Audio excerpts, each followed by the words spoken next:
So we have what looks like a baby Carolina Wren, because it has fluffs. I don't know how close I can get in here without being obtrusive. Let's see. Hello. And so this baby is back there.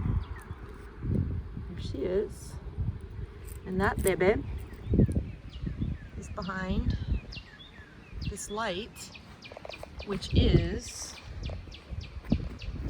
part of that, which is ultimately part of that.